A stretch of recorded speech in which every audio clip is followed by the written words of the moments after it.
From the studios of KENW on the campus of Eastern New Mexico University, it's You Should Know, featuring the people and events of Eastern New Mexico and West Texas.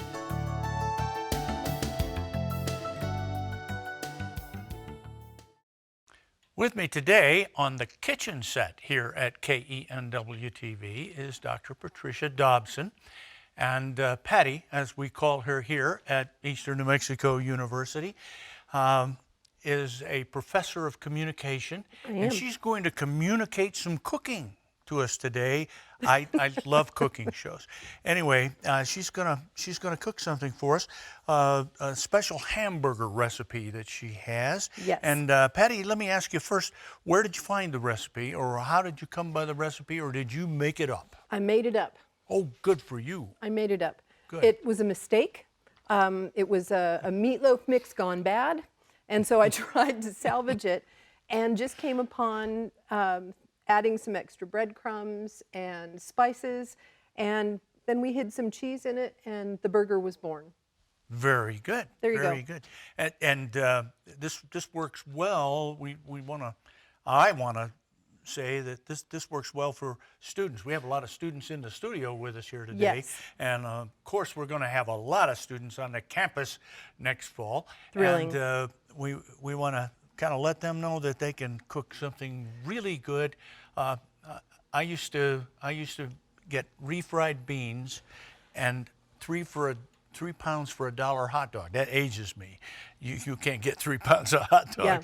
But this is going to be just like having mom cook for them at home. I used to do the ramen, 10 ramens for $1 and 10 cans of green beans for $1. So that ages me too. But this is really affordable because you can just use what you have at home, and onions are inexpensive, tomatoes are. You can buy the bulk economy size of hamburger meat, or any kind of meat actually. And so that's what this is all about. Okay, well, go ahead and start showing me how you're going to make this delightful hamburger. The first thing we're going to do is do the tomato onion jam, because that takes usually 8 to 10 minutes to kind of get the onions and the tomatoes going. So we're going to do that first. And this is an oil blend. You just pick your favorite kind of oil. I'm using an olive oil and a coconut oil mix. And once that gets nice and hot, you throw the onions in. And these were just cut, and then I separated them so that they'll be kind of stringy. So you don't have to chop the onions? No. You slice them, and then you have onion strings. And if you've got your pan nice and hot, they'll start cooking right away. And you know, you don't have to be perfect with this. So there are some that are a little bit thicker than others. And I always know when to put the tomatoes in when these guys start to get a little translucent. See, it already smells better than it does raw. Yes, it always smells good to fry onions. And you know, for a lot of people, they do not like onions. And you can get people who do not like raw onions to eat this, because what happens as you're frying them and then you add in your spices and your bouillon and the tomatoes is they turn sweet. Yes. And so it's not the same as just getting a big hunking bite of a raw onion. And you just kind of throw pepper in there. And I put a teeny bit of salt, not a lot, but just enough to kind of get them to sweat a little bit, because the bouillon has a lot of sodium. And this way you can just be a little bit healthier with it. So the onions already are going to have some moisture to soak the bouillon in? Yes, yes. And what happens is the tomatoes will also make a juice, and the more the onions fry, when the bouillon and then the tomatoes are added, it'll start to thicken the more you cook it down. And then you can see the little onion bits that tried to escape. And then you just keep kind of patting this down and letting it cook up a little bit, and we'll let that go for a couple of minutes.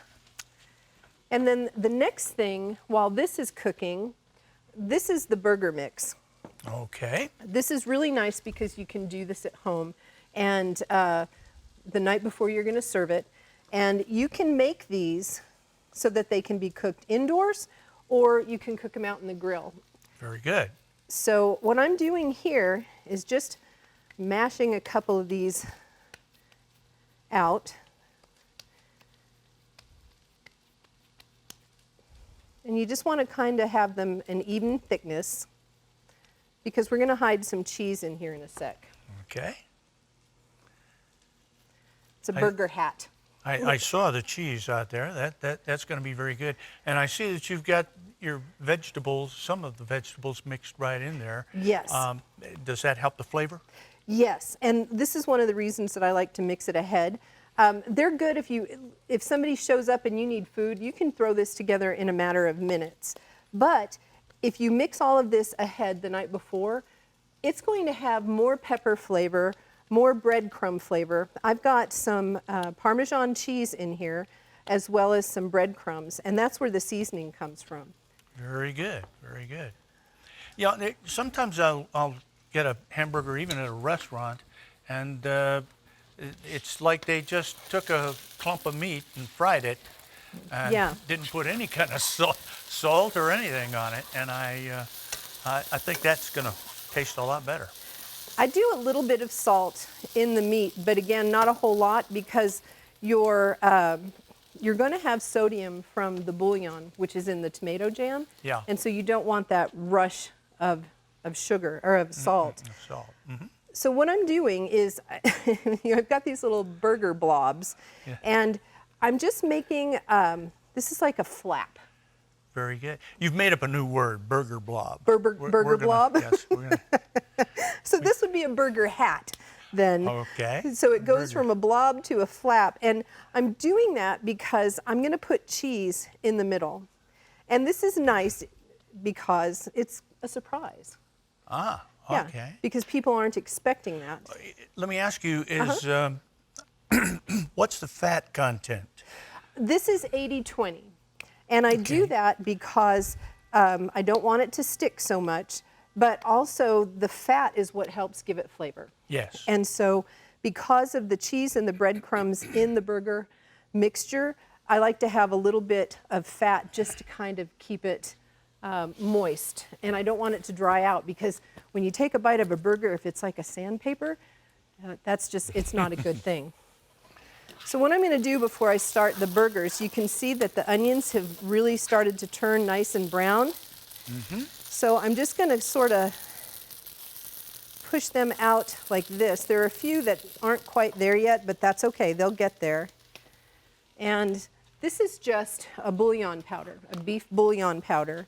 Mm-hmm. And I pour it in my hand and then do that because it doesn't have the lid, and you can overdo it really easily. Yeah.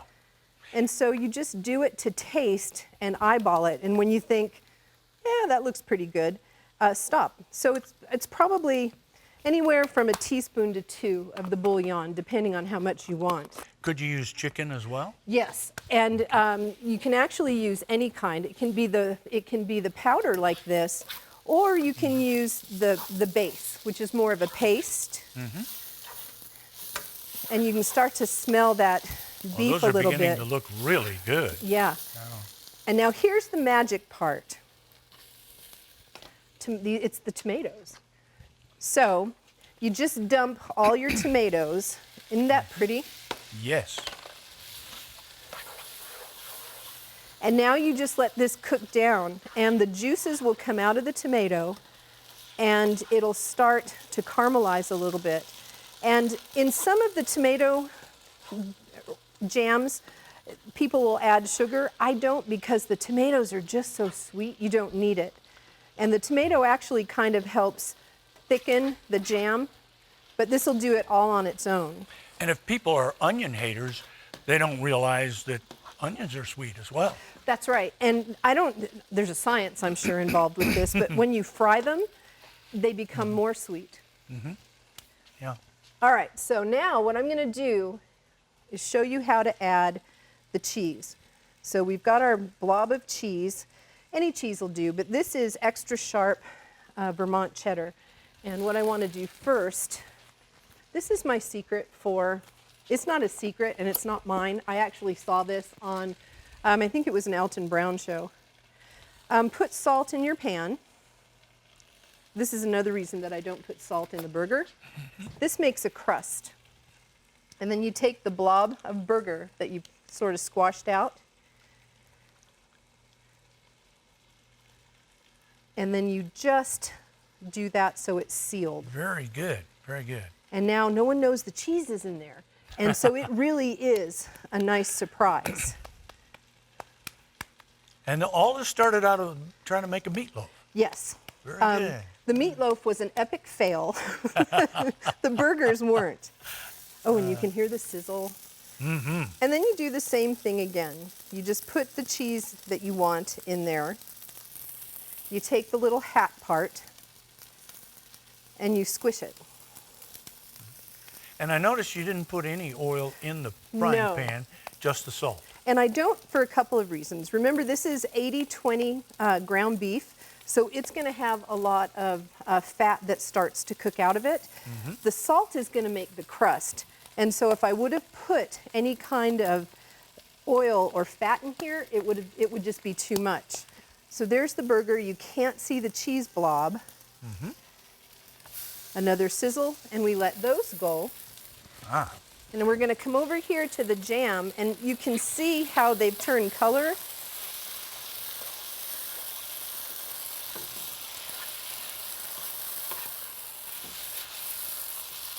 And the tomatoes have sort of blistered a little bit, and they're breaking down that outer skin so that they're tender. Those are cherry tomatoes, right? Yes. And they are extra sweet. Yes. And so to kind of cut that a little bit, are you a spicy kind of a guy? Oh, yeah. This is crushed red pepper flakes. Yeah. Just do that to kind of cut the sweetness a little bit. Now the cheese is going to help with that because that extra sharp cheese is really dry. And it's, some might say bitter. If you're thinking, oh, American cheese, no. It's kind of got a bit of a tang to it. Mm-hmm. So that takes away from the overly sweetness that's possible with the tomatoes. But so does the crushed red pepper. And then you can see what this looks like over here. And I'll turn this down a little bit just to keep it warm. And you can see that we haven't had a lot of fat come out yet. So you want to leave it in the pan to get that crust until you can start to see the brown on the edges. Uh-huh. You don't want to turn it too soon because if you do, then you run the risk of the cheese melting out or popping out. You don't want that. In different places. Yeah. Right. So this one actually looks like we could turn it away from you. Ah. And then some of the char, that's my favorite part, comes from the vegetables. And you just let it go again. And you can see how this is thickened. I could just eat this with a spoon. Ah. Mm-hmm. I probably could too. Or a big steak or this coming burger. There's just something special about that. You know, you were talking about putting a pat of butter on it if you're barbecuing it outside. Uh-huh. Wouldn't that be wonderful if you're doing like a ribeye steak? And then you plop some of this on top of it? That's another cooking term, plop. Let's talk about cooking it outside. What do you do instead of the salt for cooking it outside? Does a barbecue automatically put that crispy on there? It's not as crispy, but you've got the char marks and the grilled kind of exterior. Yeah. If you still wanted to do this, you know, they make those pans that have the holes on the bottom. You could put foil in there and then put the salt, but really with the grill, you don't need that. Yeah. And if you really wanted it, you could do that inside and then take them out and get the smoke flavor in. You sure could. You sure could. And the crispy. And what's nice about in the pan is you can just move it when you flip it to where the other bits of salt are so that you get a crust that way too. And if you were to look at it, you can see that it's doing the same kind of a thing. Uh-huh. The trick is that you want to make sure that it's cooked through or to whatever your desired doneness would be. And this, I think it's safe to take off. We'll take off the heat now. Oh, that's pretty. Yeah, isn't that beautiful? That's beautiful. Yeah. Now, because there's a juiciness with the tomato jam and there's a juiciness with the burger, you need the right kind of bread. And a ciabatta roll, or my favorite is a pretzel roll, there's some density to it. And that'll hold up really well to the burger. I'm terrible at biting a sandwich because I kill the bread. I don't know what happens, but a bread like pretzel or ciabatta or some kind of dense roll holds it together better. You know, I like that too. If I'm going to a restaurant and they love to sell you their juicy hamburgers, Yeah. I just can't hold it in the bread. I have to get a fork and eat it. I am the same way. Now you do want to, as you're trying to get the burger, you can see the cheese starting to come out a little bit here. Keep flipping it after it's had a chance to get the crust and cooked on this side, because this is the side where the cheese is. Now, can you tell when one of those is like if it's well done, or do you use a timer? If somebody, sometimes I have company at my house and they insist that the beef be dead.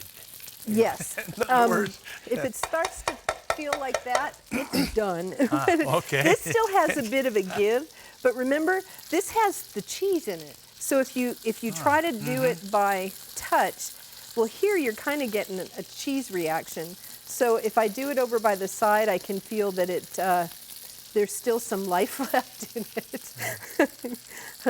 And if we had more time and space, we might want to toast the buns. Yes, because I have this thing where the burger pops out. I love toasted bread, but because that's so dense, for me, I don't need to toast it. Do you want to put one of these together on a plate to see what it looks like? Yes, Let me move this. let's do that. And you're a cheese guy, so. Yeah, I requested the extra sharp cheddar. Now what you could do, because these are a little cold. Yeah, there's no grease or anything on it, and you can either butter them or put mayonnaise on them, and that'll help to toast it. But all I'm doing with this now is just warming it up a little bit, and then splatter, splatter. Oh yeah, and that looks good. Yeah. That looks good. And then, and if you want, you can have extra cheese on it, or just top it and there it is.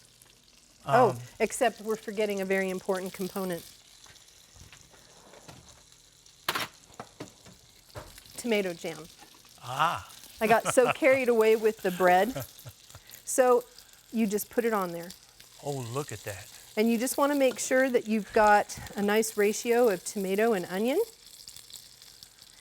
And this is hot, remember, so if you wanted more cheese, all you would have to do is put it on top, and there you go.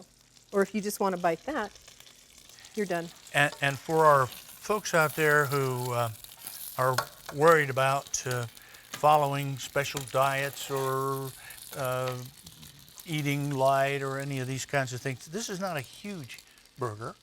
No. So it's not gonna, make me sick or anything. It's kind of like a slider size. And you could use ground turkey. I know a lot of people on special diets use ground turkey. You could use turkey by itself. You could add a little bit of turkey. Look at the cheese coming out of this look one. at that, yeah. And just use whatever meat that you want to use. Yeah, well, I hate to admit this, but there used to be a burger you could get here in New Mexico at several different places that was really a big pork sausage, like you might eat for breakfast. Yeah, they served it. A pork burger. Boy, Yeah. that was good. Now, you know what? If you buy those economy things of meat, you're going to use X amount for whatever it is that you're making. What we do is take whatever's left from the beef or the turkey and the pork, and we'll put that in the freezer. And then we'll have a few extra blobs. And that's how we actually do meatloaf. We'll take those, we'll thaw them, and then mix them all together with cheese, breadcrumbs, onions, peppers, feeling a little... I was going to say earlier, you could probably use these same ingredients and really make a great meatloaf. Yes, yes. You could also jazz up the jam if you wanted by adding bacon. Ooh. The healthy bacon. Yes. Well, and that would make the kitchen, the whole house actually would smell so good, wouldn't it? Yes. And so now you don't smell the raw onion smell that we started with. Now it just smells like burgerliciousness, and it smells good. Well, I hope that these students help us a lot, and we see them a lot. I hope I see big smiles on their face when they do that. Let's see if we can... You want a knife and try this? Yeah, and cut a little piece of that off.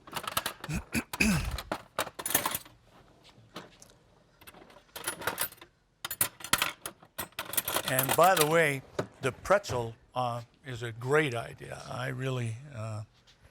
Probably will have to hold it to... Yeah, I was thinking I would. Because that jam is going to make it slide. Your waiter will never do this. But no, and this is a messy burger. As long as I'm going to eat it. Yeah. Okay. I'm going to pick this up.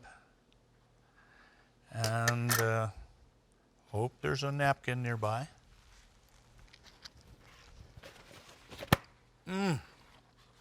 Oh, my goodness. Thank you.